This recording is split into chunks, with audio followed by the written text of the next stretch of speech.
আগন্তুক 17 মাৰ্চৰ পৰা 24 মাৰ্চলৈ 8 দিনীয়া কাৰ্যসূচীৰে খোৰা চিনাতলী পথাৰত অনুষ্ঠিত হ'ব সদৌ অসম ভাওনা সমাৰোহ প্ৰতিযোগিতা। বাসুদেৱ নাট্যগোষ্ঠীৰ উদ্যোগত বৃহত্তৰ পূব দিক্ৰংবাসী ৰাইজৰ সহযোগত অনুষ্ঠিত হ'বলগীয়া ভাওনা সমাৰোহ প্ৰতিযোগিতাত অসমৰ বিভিন্ন জিলাৰ পৰা মুঠ 14টা আগশাৰীৰ ভাওনা দলে এই ভাওনা সমাৰোহ প্ৰতিযোগিতাত অংশগ্ৰহণ কৰিব। প্ৰতিযোগিতাৰ মূল উদযাপন সমিতিৰ লগতে বিভিন্ন উপ সমিতিসমূহে সমাৰোহ ভাগী সাফল্যমণ্ডিত কৰাৰ ক্ষেত্ৰত সকলো ব্যস্ত হৈ পৰা পৰিলক্ষিত হৈছে। অঞ্চলটোৰ যুৱক যুৱতী আইমাতৃ সকলোৱে দিহানাম আৰু বৰগীতৰ আখৰাত ব্যস্ত হোৱাৰ লগতে মূল মণ্ডপ নিৰ্মাণত যুৱক বয়োজ্যেষ্ঠ সকলে চলাইছে যুদ্ধকালীন প্ৰস্তুতি। ভাওনা সমাৰোহখনি সাফল্যমণ্ডিত কৰি তোলাৰ ক্ষেত্ৰত সকলো ৰাইজৰ উপস্থিতি কামনা কৰিছে উদযাপন সমিতিৰ বিষয়ববীয়াসকলে।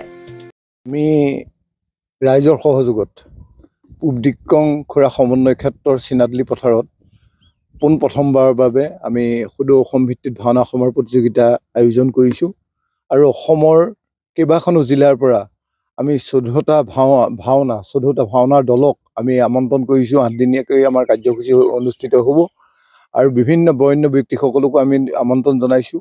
আশা ৰাখিছোঁ আমাৰ প্ৰস্তুতি সম্পূৰ্ণ নহ'লেও কিছু বাকী আছে যি আমি 14 তাৰিখলৈ আমি সম্পূৰ্ণ কৰিম বুলি আমি মনস্থ কৰিছোঁ।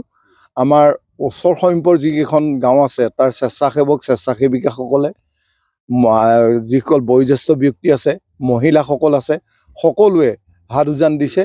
আশা ৰাখিছোঁ এই ভাওনা সংস্কৃতিৰ জৰিয়তে আমাৰ এই পূব দিক্ৰং বৃহত্তৰ অঞ্চলত এটা যাতে আধ্যাত্মিক পৰিৱেশ আমি বিৰাজ কৰিব পাৰোঁ এইটোৰ আমি প্ৰচেষ্টা হাতত লৈছোঁ আৰু ভগৱানৰ ওচৰত আমি প্ৰাৰ্থনা কৰিছোঁ যাতে আমাক সুকলমে আমাৰ কাম সম্পূৰ্ণ হোৱাত সহায় কৰিব। নিজক আমি আহ্বান জনাইছোঁ যে আমাক এই ভাওনা সমাৰোহভাগ সুকলমে পাৰ হোৱাত আপোনালোকে হাত উজাৰি সহায় কৰক যাতে আমি পূব দিক্ৰং অঞ্চলৰ গৌৰৱ আমি অক্ষুণ্ণ ৰাখিব পাৰোঁ আৰু এটা আধ্যাত্মিক পৰিৱেশ আমি ইয়াত বিৰাজ কৰাব পাৰোঁ। আৰু আমাৰ যিসকল দায়িত্বশীল ব্যক্তিক আমি আমন্ত্ৰণ জনাইছিলোঁ সেইসকলে আমাক আহিম বুলি কথা দিছে।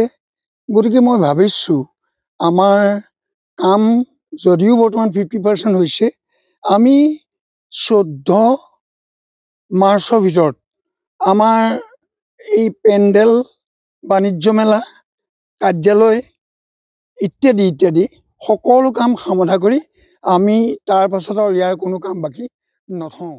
বিপুৰীয়াৰ পৰা হৰেণ বৰাৰ ৰিপৰ্ট, অসম আদিত্য।